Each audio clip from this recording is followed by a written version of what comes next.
Hi, this is Liz. And this is Kim. Thanks for joining us for our 17th episode of Season 2 of Keep Up with Liz and Kim.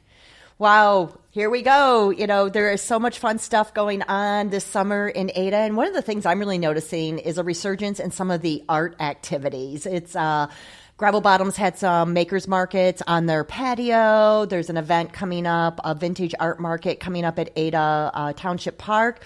And also the Ada Arts Council is really getting reactivated. They're going to have an event coming up on September 11th out at Roselle. Make sure you check out their socials and their website and just keep track of all these fun new artistic events going on in Ada. It's so great to see the art kind of coming to life down here. Yes. All right, Ada Village Pharmacy. They are now carrying Making Time. These are amazing, quick, easy, grab-and-go type options. They're made from scratch. Making Time is actually down in Elder Heights. So this is all local. It's such a great option if you work down in Ada. If you just need a quick grab, you know, like a chicken salad or something like that. Great spot, Ada Village Pharmacy. Yeah, I stopped in and grabbed a couple of the meals, and they were delicious. They are so good. Yeah, I need to remember to keep doing that too. Okay, Gina. We have Gina VanTimmeren from Gina's Boutique here with us today. Gina has been a proud business owner in Ada Village for over 4 years. Gina's Boutique has proudly been named the best boutique in West Michigan for 2 consecutive years by Women's Lifestyle magazine, a testament to their dedication to excellence in customer satisfaction. The team is passionate about making you feel comfortable, confident, and fabulous. Gina is a mom to a daughter named River and a business owner for over 21 years.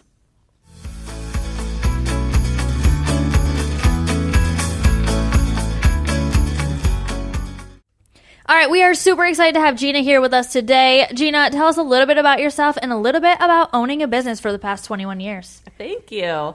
I'm Gina VanTimmeren. I grew up in Greenville, a small town, and then I headed to college at Central Michigan University, where I got a degree in fashion merchandising and design. I'm currently married, and I have an 8-year-old daughter. I started the store when I was 24. My first location was downtown Grand Rapids. Fantastic. And I remember when you were downtown, and then it was very exciting that you made the move out here with part of the new development. So tell us, Yes. you know, why Ada and what you like about being here in Ada. Oh, gosh, there's so much. I will say Liz was a huge part of getting me here. It's kind of funny how things come full circle. I kind of landed here, honestly, because of COVID, too, which it's interesting when you can look back on struggles like that and say it was such a blessing in disguise. My store just downtown was really struggling during that time, and so I was looking to relocate and found Ada, and Liz told me about what they were doing here, and it was just such an exciting time. So I decided to close the downtown store and move here full time. I also had a store in Saugatuck at that time. What I love about Ada first is probably the people, the community. I feel like from day one they have just embraced me so much, and I feel like everybody here really values local businesses, and it's very rare. So I'm just really grateful to be here. And it's so nice too because you're surrounded by people that it's all small business. So it's like you helping Julie at Pursuit or Tiptoes, or everybody's always communicating, which is so nice because I think when we're all like had a hard month or whatever, everybody feels it. Yeah. So. And like I said, being downtown for 15 years, I never had that community. There were other benefits to it. But it's such a game changer personally and for your business when you have the numbers and you can have events that can be so successful because it's just more of a destination. You know, everybody can come down here with their kids, with their significant other, and they can find something to do. It's not just a women's clothing store. There's so much more to offer. And I think you've done a really great job of knowing your customer here also. You have windows on both sides. They always have fun outfits in them. I will admit, I'm that person that I'm like, oh my gosh, that's so cute. And by the time I make it into the store, it's like gone. Yeah. What are you, busy? I mean, But I think that's part of the fun too, is that your merchandise is always turning over and it's fun, it's exciting, and you really seems like you know the customer here. And I'm sure that comes from experience in all the years that you've been in the business. Yeah. I mean, I wish I would have learned it earlier, to be honest. in the last 5 years, I've really realized knowing your customer is such an important part of the business. And it sounds super simple, right? But you really can't serve everybody. So if you really know who you're serving and use that in your marketing and your environment, it really helps your business. So I've worked a lot on that in the past couple of years, and it's changed how I do business and my success for sure. So as an owner of a small business, and a mom, what does your typical day-to-day look like? So in the summer, it's a little bit crazy because of my daughter. She's in so many summer camps and everything right now. I'm kind of running her around, but I like to front load all my work. So Monday and Tuesday, I tend to be really busy. Monday, I'm usually in the store prepping for our photo shoot. We do photo shoots every Tuesday morning. So I'll work a longer day on Mondays, and then I'm at the store usually by 8:30 on Tuesdays to do the shoot before we open. And then I stay on Tuesdays and just kind of work with my manager on what's going on for the week and give her the task that she needs to get done. And then the rest of the week, I try to just work from home on marketing and planning and stuff like that. And then hopefully by Friday, I can have that day off just to spend more time with my family. Yeah, Friday off in Michigan is always the best in the summertime. Yes. Yeah. So if somebody was thinking about going into retail, what's something that might surprise them about owning a retail store, or things that you've learned that you never expected to as a business owner? Oh, geez, there's so much. Going back, I would say knowing your customer is so important. Also, you can't do everything. Me and Liz have talked about this for so many years. Just being in the retail world, I think for a long time, I took pride in working in the store and doing everything from cleaning the toilets to the buying to, everything that the store needed. And you get burned out and you can't do everything really well, right? Nobody can. It's just like any other job. And so when I decided to step away from the day-to-day working in the store, and working, versus working on it outside of the store, is really where I started to see more success. I just think that you can't do it all. And when you hire a team and you hire really good people, you will go much further. So I wish I would have done that so many years ago, honestly. I mean, it's a game changer. It is, because it's one of those hard things about small business is you want to save money, and if you clean the bathroom, and if you stay late and clean the store, you're saving money, but really you're not. Yeah. Because if you were focusing on marketing instead of cleaning the store, you probably could have gotten 3 sales due to that marketing that covered the cost of the cleaning. 100%. So, that's what I was going to say, is like an hour of my time, if I can, sit and do some marketing or planning, that's going to turn into, generating $1,000 per se. Like, it's so much better than steaming clothes. It just makes more sense. So that was just something I learned in the last 5 years too. So yeah, and like you said, as you're looking at budgets and bottom line, sometimes it's hard to make those leap of faiths into investing. Yeah, absolutely. Yeah. And that's also part of finding the right person too, to bring onto your team that you feel comfortable offloading some of these things to, or finding the right companies to work with, and all of that just takes time. It does. And trust. Trust. I think when you are like a entrepreneur, you have a hard time trusting other people with your dream and your vision. It becomes your baby. Mm-hmm. So just finding the people that believe in what you believe in and building a team around that is a game changer. What advice would you give someone who wants to start a retail store? Knowing your customer, definitely. Second would be grow your email list. I think we are all so caught up in social media, and social media is great for your business, obviously, but I see much more success with email marketing.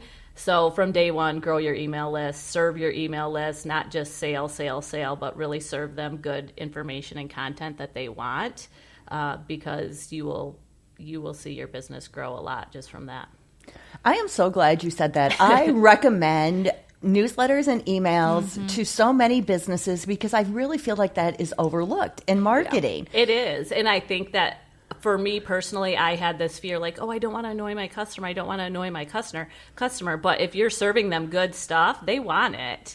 And if you think about it, we all say, we get too many emails, but you still open them. Yeah. Right. We do get too many emails. But you open them, like from Well, yeah, when they're related to clothes, I'm going to open them. I mean, or a sale, or Right. how to style this 3 ways or whatever. We still want the information. We might do it at our leisure, but I think people are still reading their emails. Yeah. Absolutely. And with social media, we're all at the mercy of algorithms, and we know that email lands in somebody's box. 100%. And in the evenings, they're scrolling through their emails. Again, like I said, you're opening and looking at them. And you own it. I was just going to say that. You own that email. It puts a lot of value to your business. Absolutely. It does.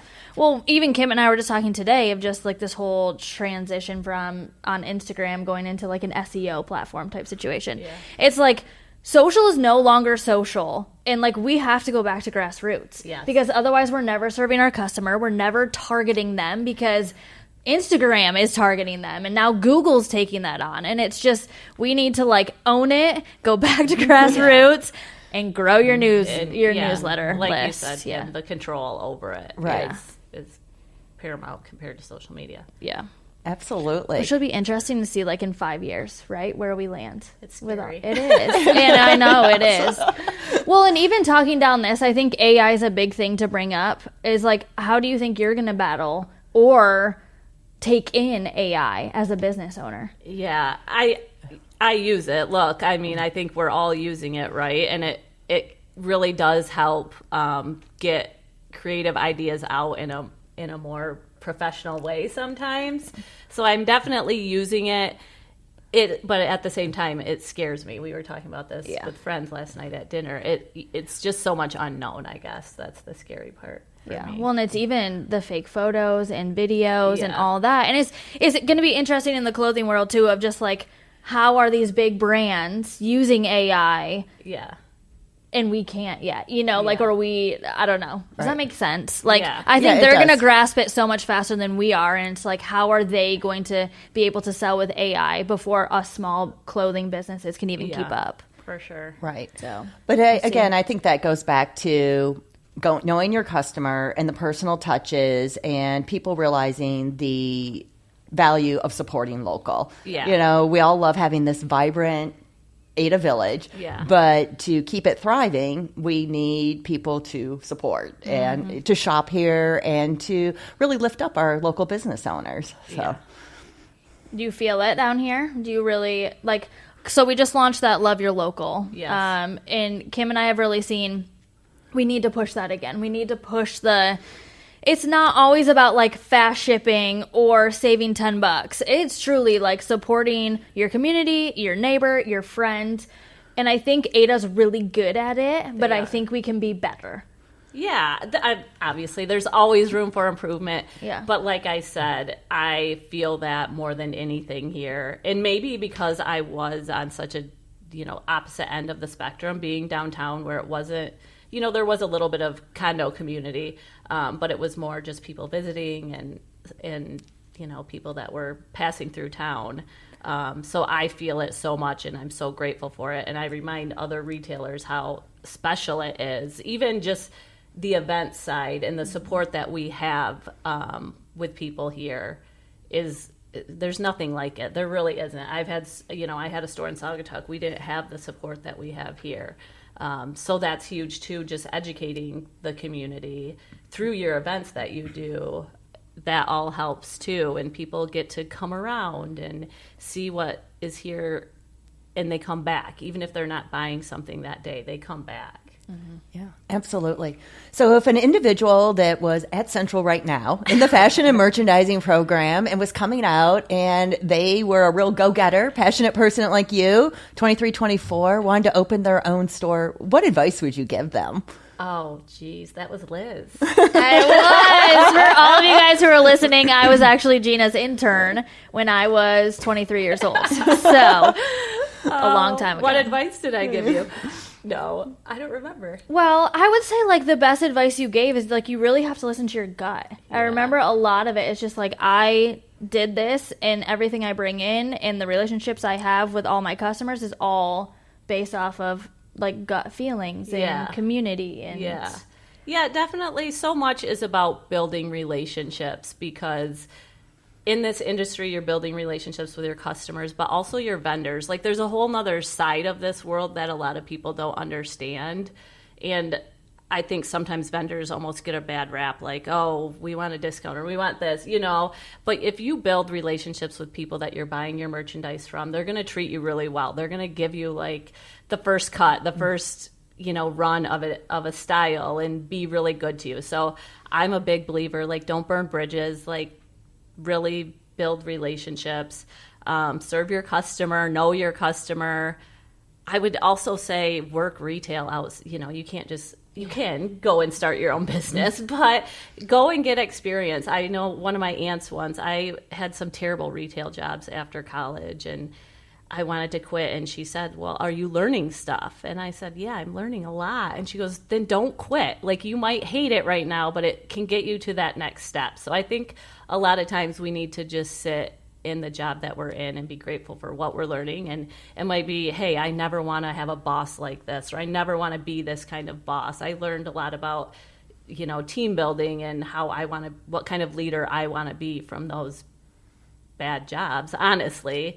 So I would just say, building relationships and trying to learn from every step that gets you there.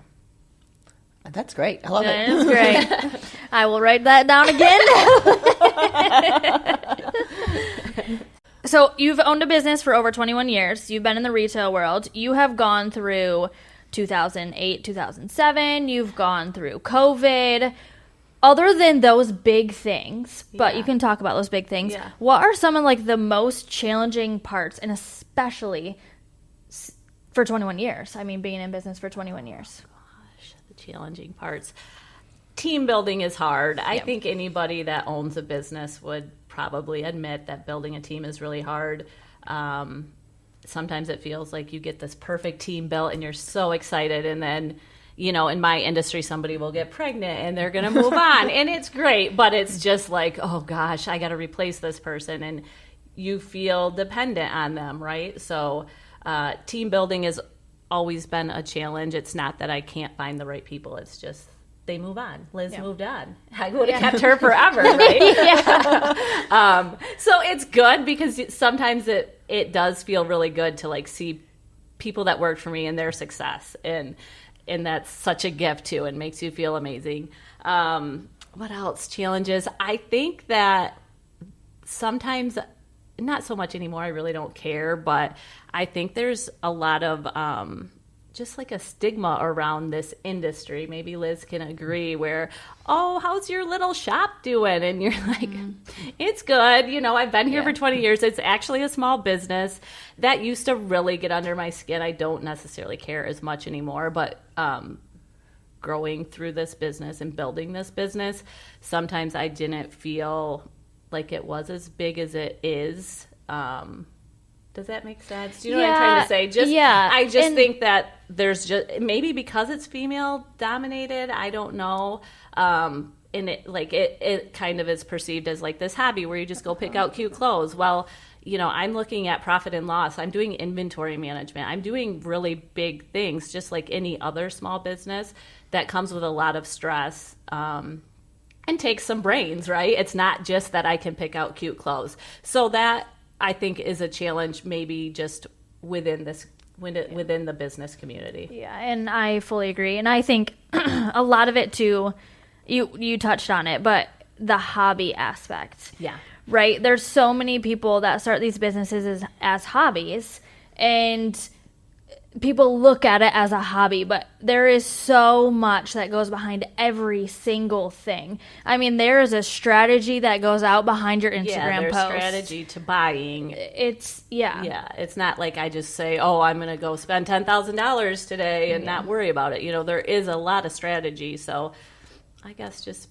hoping people can respect this industry a little bit more, and I think as it's grown, more people do.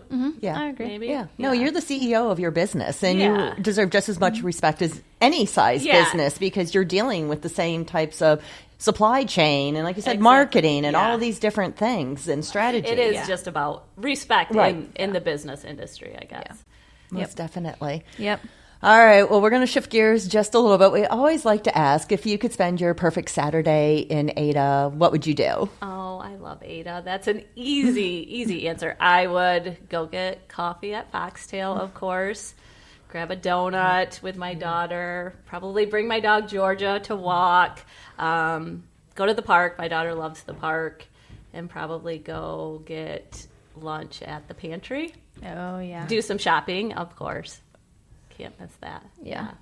And it's fun to see how much you've grown here too. I'm going to put that in there. Thank you. Yeah, I think you've really like found your spot here in Ada and like identified. Like I am Gina's Boutique in Ada. Yeah. You know, and it's great to see. I'm very proud of you. Thank you.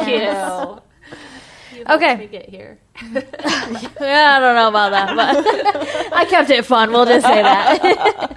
How can listeners stay connected to you and to Gina's Boutique? Okay, so I also have an online store. I don't know that we really touched on that, but you can shop online at ginasgr.com. And then all our socials are Gina's Boutique. And you can find us here in Ada. How can we stay connected to you? To me, Yeah. Do you want people to stay connected to you? personally. Well, she said Mondays and Tuesdays she's in the store. Yeah, I'm in the store Mondays and Tuesdays. Just come in on Mondays and Tuesdays and you'll see her. And I still love to see my customers and ring them up and serve them and help them find that perfect outfit.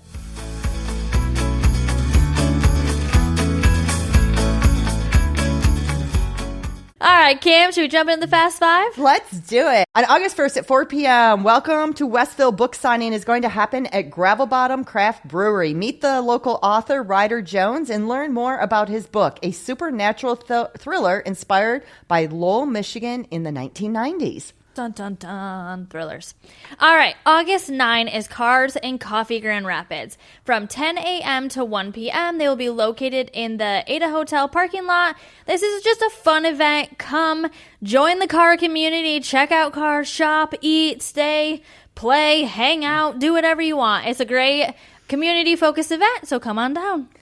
All right. Join the Ada History Center on August 14th at 5 p.m. for a walk through history, looking at all of the changes to the heart of Ada's village. There is no registration required. Just jump on their social media or their website to get more information. All right, August 15th is Beers at the Bridge. This is the last Beers at the Bridge of the season, happening down by Legacy Park and on River Street. So come join in on all the fun. And on August 22nd and 23rd is the tent and sidewalk sales in Ada Village. These are literally the best sales of the year. The store set up inside and outside with all of that great merchandise as they're waiting to turn over to their fall goods. So make sure you come down. For more information, check out the Discover Ada Facebook page and website. All right, if you want to keep up with what is happening in Ada, learn about the businesses, and participate in our upcoming events, follow Discover Ada and the ABA on social media and subscribe to this podcast. Thanks for listening. Now try to keep up.